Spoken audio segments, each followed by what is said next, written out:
Jangan merasa bahwa Anda itu paling berkuasa di sini, bos. Jangan. Jangan mengklaim juga atas nama umat Islam. Karena kalau ada orang yang minta maaf, di dalam literatur Islam, kewajiban kita itu memaafkan. Merasa punya kekuatan massa, otak konslet digunakanlah kekonsletan dan kekuatan massa, akhirnya menghadirkan kekacauan, bukan solusi, menghadirkan permasalahan baru. Ini namanya.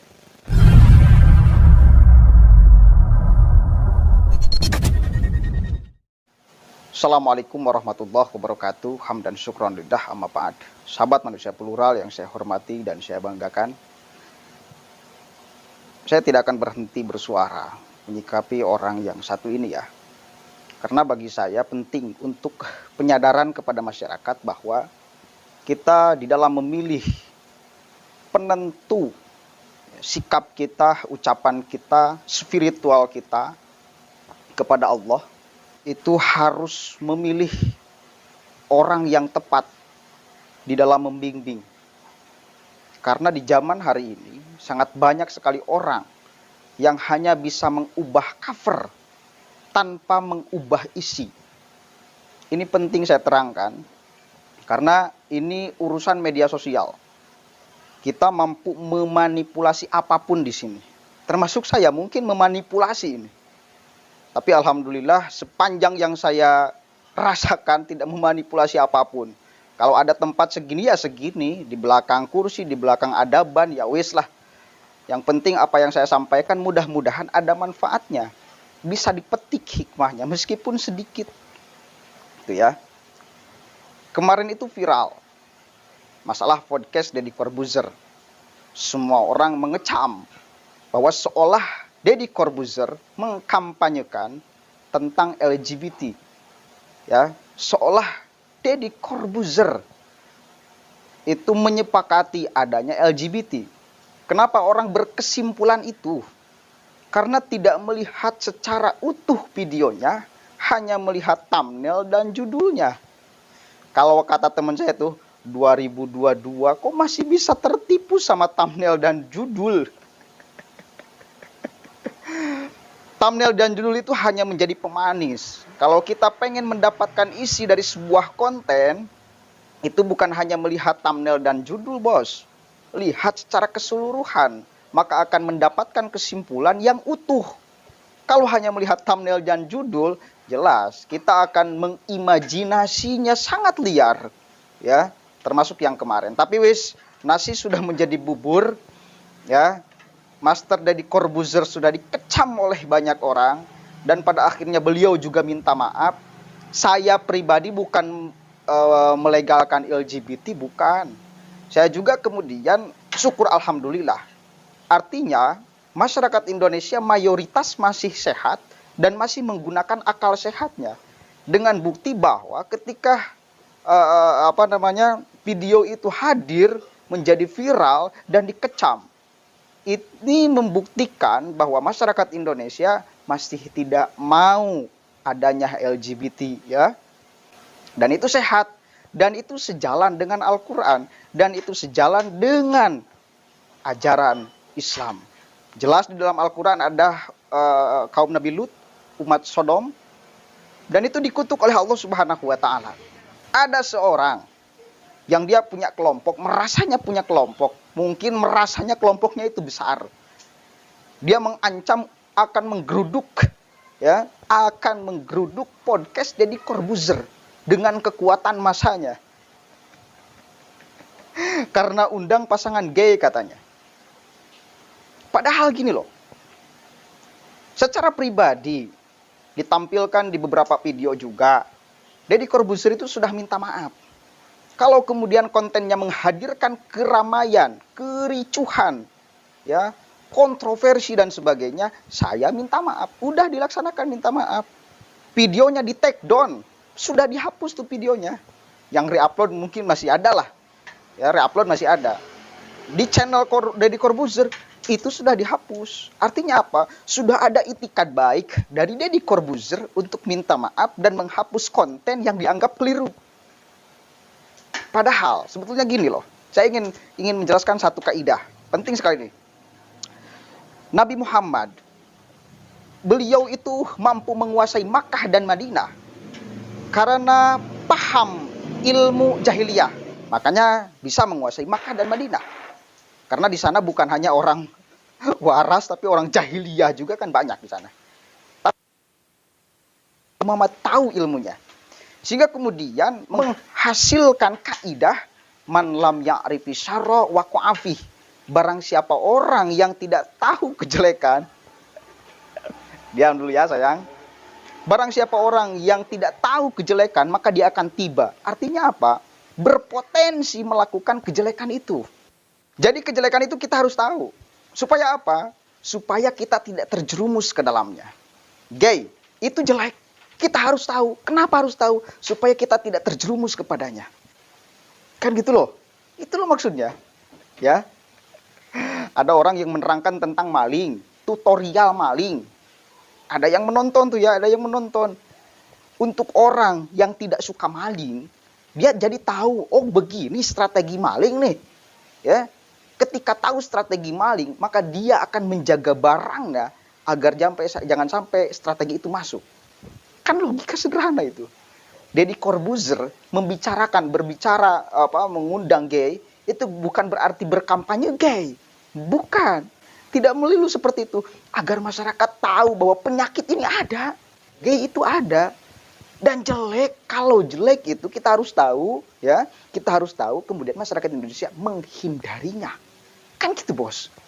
Sesimpel itu sebetulnya cara berpikir. Kelompok yang merasa paling benar, kelompok yang merasa punya kunci surga, kalau merasa masuk surga mah nggak jadi masalah. Ya nggak apa-apa, dia merasa akan masuk surga, nggak jadi masalah.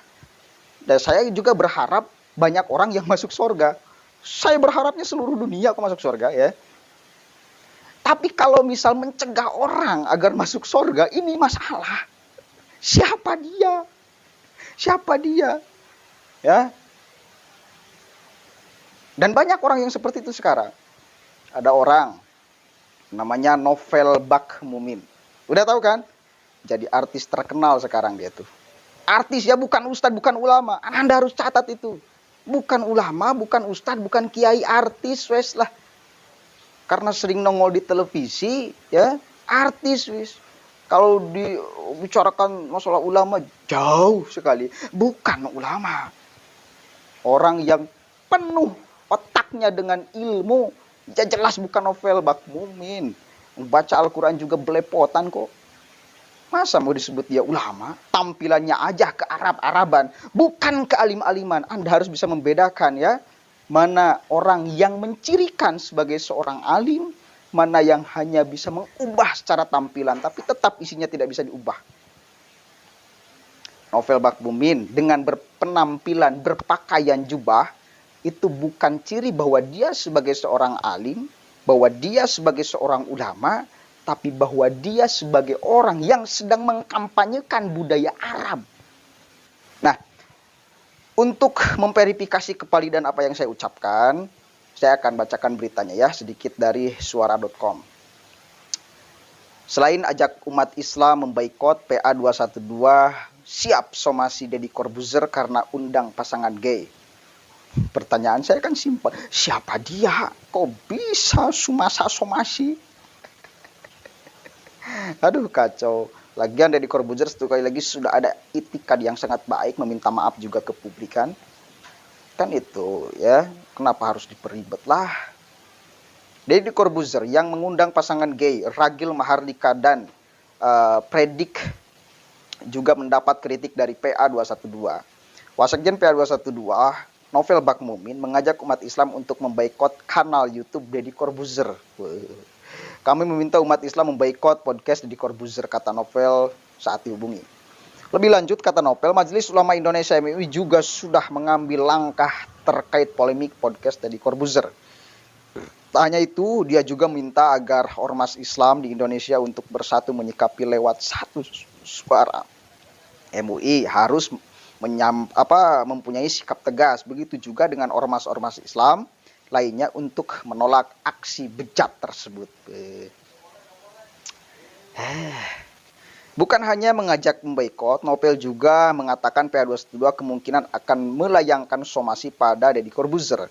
Hal ini, kata dia, perlu dilakukan mengingat konten tersebut sudah bikin kegaduhan di tengah masyarakat.